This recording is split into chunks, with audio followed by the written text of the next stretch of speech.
नमस्कार दोस्तों, कैसे हैं आप लोग। उम्मीद करता हूँ कि आप लोग ठीक होंगे। आप लोग लगातार हमारे वीडियो को देख रहे हैं, सब्सक्राइब कर रहे हैं, इसके लिए आपको बहुत बहुत धन्यवाद। आज हम बात करेंगे कांग्रेस के युवराज राहुल गांधी की। आज हम बात करेंगे उस नेता की जिसने एक बार फिर से हिंदू धर्म पे एक नई बहस छेड़ दी है। हम पूछेंगे राहुल गांधी से सवाल कि राहुल गांधी जिस हिंदू की बात और जिस लेख को आपने लिखा है अपने सोशल मीडिया अकाउंट पर, उसके क्या मायने हैं। हम आपसे ये जानना चाहेंगे राहुल गांधी जी कि आज आपको हिंदू धर्म पे इतना बड़ा लेख लिखने की क्या जरूरत पड़ गई। हम आपसे यह भी जानना चाहेंगे कि जिस हिंदू धर्म को लेकर आप अपने परिभाषा को दे रहे हैं, जब सनातन पे इतना बड़ा हमला हुआ तो आप चुप क्यों थे और आपने लेख क्यों नहीं लिखा। यह एक बड़ा सवाल है जो हर किसी के मन में आ रहा है और इस पर हम आज चर्चा करेंगे और हम आज इसी पे एनालाइज करेंगे। हम लोगों की बातें आपको बताएंगे कि लोगों की प्रतिक्रिया क्या है, लोग इस पर क्या सोचते हैं। आज हम इसी पे चर्चा करने जा रहे हैं। लेकिन सबसे पहले अगर हम इस पे चर्चा करें उससे पहले आपको बता दें कि राहुल गांधी ने अपने लेख में क्या लिखा है। राहुल गांधी ने लिखा है कि हर प्रकार के पूर्वाग्रह व भय से मुक्ति पा सत्य के समंदर में समा जाना ही असली हिंदू धर्म है। उन्होंने कहा है कि सत्य और अहिंसा ही एकमात्र रास्ता है। निर्बल की रक्षा का कर्तव्य ही हिंदू का धर्म है। राहुल गांधी कहते हैं कि हिंदू धर्म को कुछ मान्यताओं तक सीमित नहीं रखा जा सकता है, ना ही उनके लिए किसी राष्ट्र या भौगोलिक दायरे तक बांधा जा सकता है। राहुल गांधी ने अपने लेख में कहा है कि यह कहना कि हिंदू धर्म केवल कुछ सांस्कृतिक मान्यताओं तक सीमित है, उसका अल्प पाठ होगा। किसी राष्ट्र या भूभाग विशेष से बांधना भी उसकी अवमानना होगी। राहुल जी, मेरा आपसे सवाल है कि आप ये बताइए कि जिस समय सनातन को लेकर, जिस समय हिंदू धर्म की परिभाषा उदयनिधि स्टालिन जो है वो कर रहे थे, उस समय आपका यह लेख क्यों नहीं आया। मैं आपसे यह सवाल पूछना चाहता हूं कि कपड़े के ऊपर जनेऊ पहनना, क्या यह हिंदू धर्म सनातन धर्म का एक मजाक नहीं है जिसका आप जो है वोट बैंक की राजनीति के लिए इस्तेमाल करते हैं। आपको जब लगता है कि आप जो हैं वो लगता है कि जब आपको मंदिर में जाना चाहिए और लोगों के बीच एक मैसेज देना चाहिए, आप मंदिर में पहुंच जाते हैं।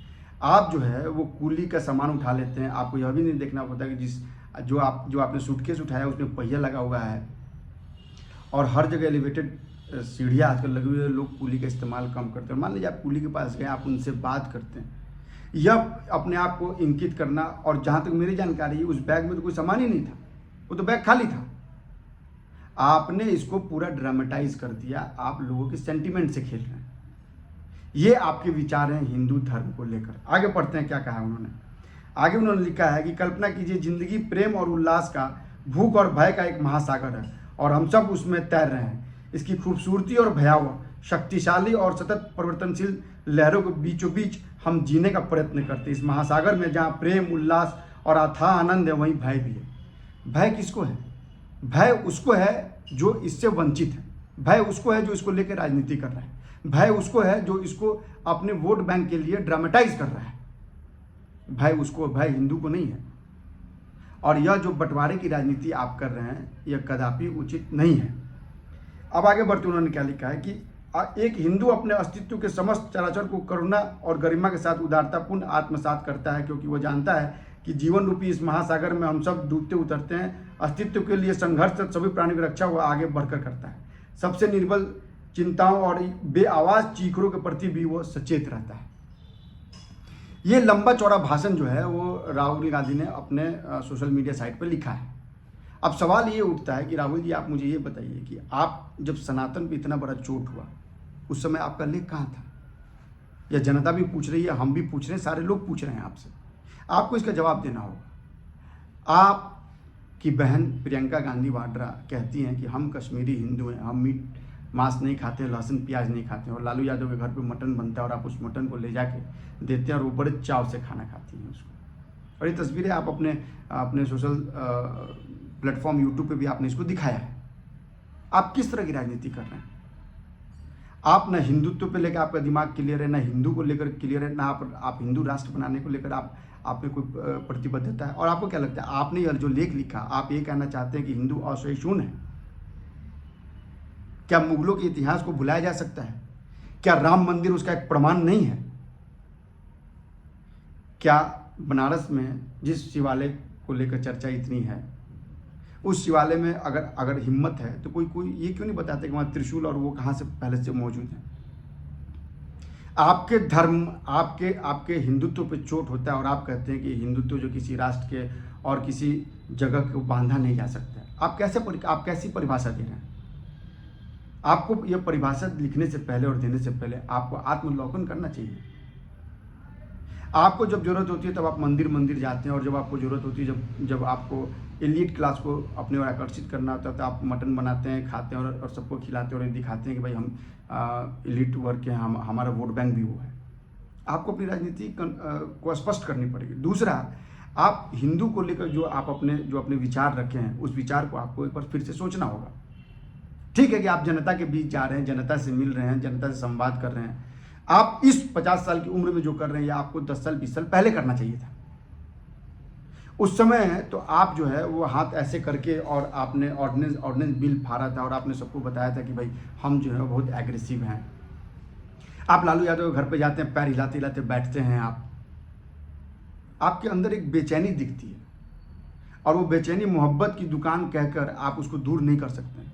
आप कारपेंटर के पास जाके अगर लकड़ी का काम करते हैं तो यह आप हो सकता है कि आप अपने व्यूअर्स को, जो आपको समझने वाले हैं, आपको समझते होंगे, आपको देखते होंगे, और कोई किसी भी के दुकान पर अगर आप जाएंगे और वहाँ आप कोई नेता आएगा तो जाहिर सी बात लोग उसका सम्मान करते, लोग कहते हैं हाँ भाई, क्योंकि हिंदू धर्म में, सनातन धर्म में अतिथि देवो भव, अगर कोई उनके पास आता है तो उसको देव की तरह पूजा करते हैं और उसका सम्मान करते हैं। तो अगर आप ये सोचते हैं कि इसके जरिए यह एक मास लेवल में यह मैसेज जाएगा कि आप जो है वो आम लोगों के बीच में और आपकी मोहब्बत की दुकान चल रही है, तो ये मुझे लगता है कि आपकी बड़ी भूल होगी।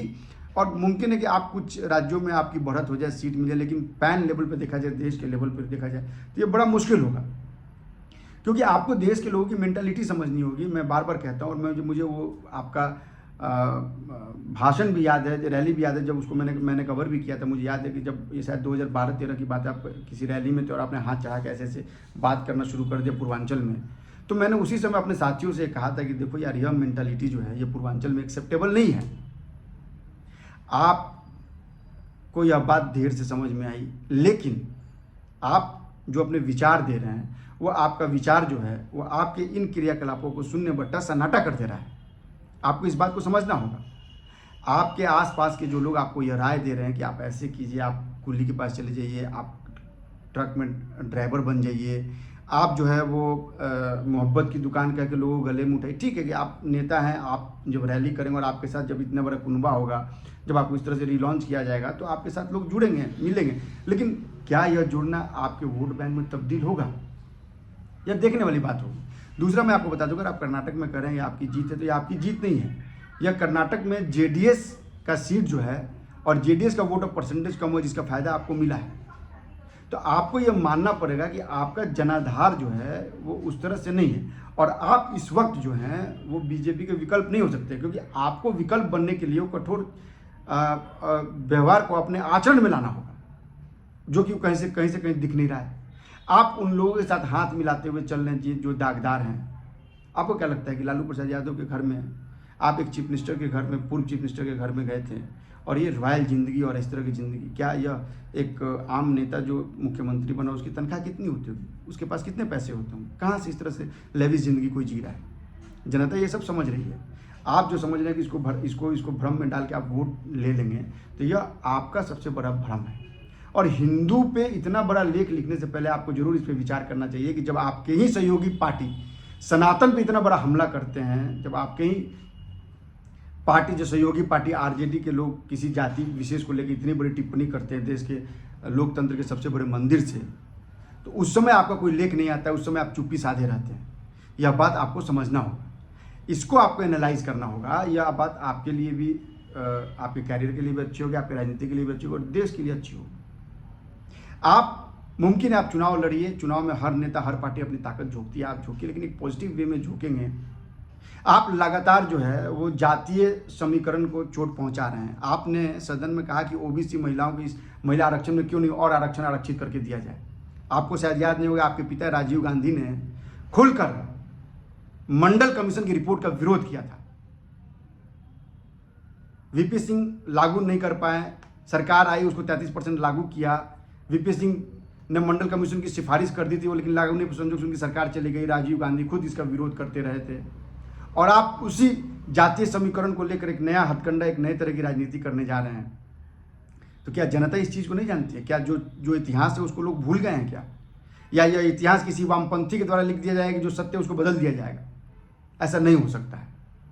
जो इतिहास में दर्ज है, और मैं ये भी नहीं कहता हूँ कि आपको उसी लीक पे राजनीति करनी, लेकिन आपको लीक से इतना नहीं हटना है कि आप वैमनस्य लोगों में डाल दें, आप जातिवाद का ऐसा फूट डाल दें कि लोग जो है वो आपस में जो है लड़ना शुरू कर दें। आपको इसका विरोध करना चाहिए। अगर आप राष्ट्रीय स्तर पर एक नेता बनना चाहते हैं तो आपको सबके विचारों को समाहित करके आपका जो जवाब होना चाहिए वो देश हित में होना चाहिए, वो राष्ट्र हित में होना चाहिए, क्योंकि राष्ट्र सर्वोपरि है, राष्ट्र से बड़ा कोई नहीं है। इस बात को आपको समझना होगा, और यह बात आपको जितनी जल्दी समझ में आ जाएगी, आपकी राजनीति की दिशा और दशा दोनों ही सुधर जाएगी।